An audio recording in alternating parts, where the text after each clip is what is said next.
অশ্লীলতার কোনো চর্চা হবে না, অশ্লীল কোনো পোশাক, অশ্লীল কোনো কার্যকর্ম হবে না, কোনো গুনার চর্চা আমার ঘরে হবে না, আমাদের ঘরে হবে না। নরমে গরমে প্রেম, ভালোবাসা, মহব্বত, আদর, সোহাগ দিয়ে যে একটু ভুল পথে আছে একটা প্ল্যান করে তাকে আদরে সোহাগে কিভাবে কন্ট্রোলে নিয়ে আসবেন, যে আমরা বেশি দিন বেঁচে থাকবো না, খুব অল্প কয়েকদিনের জন্য এখানে আসছি, চলো আমরা আমাদের জীবনকে গুছিয়ে ফেলি, চলো আমাদের জীবনটাকে আমরা আল্লাহ পাকের খুশি মতো বানাই। 10 মিনিটে তালিম শুরু হতে পারে যে কোনো কিতাব থেকে।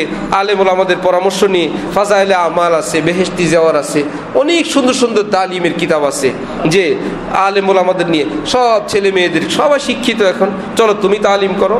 একজন কি দিয়ে একদিন মুনাজাত দিলেন, বাচ্চাদেরকে যেভাবে তরবিয়ত করা যায় আলেম ওলামাদের পরামর্শে ঘরোয়া মজলিস করতে পারেন আলেমদেরকে নিয়ে নিয়ে।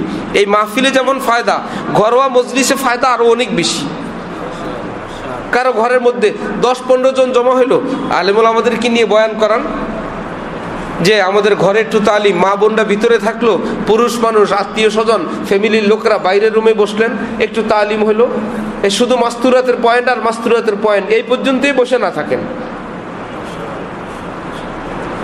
এখানে কিছু দিনই কথা হইলো, সেখানে দিনই কথা হইলো, যে হাজার বকা ঝকা, দুর্ব্যবহার আর ঘরের মধ্যে চিৎকার ইত্যাদি দ্বারা যেটা কন্ট্রোলে না আসবে, ইনশাআল্লাহ আল্লাহ পাকের কালাম রাসূলুল্লাহ সাল্লাল্লাহু আলাইহি ওয়াসাল্লামের সুন্নতের নূরের বরকতে আপনার আমার জীবন সুন্দর হবে। আল্লাহ পাক আমাদের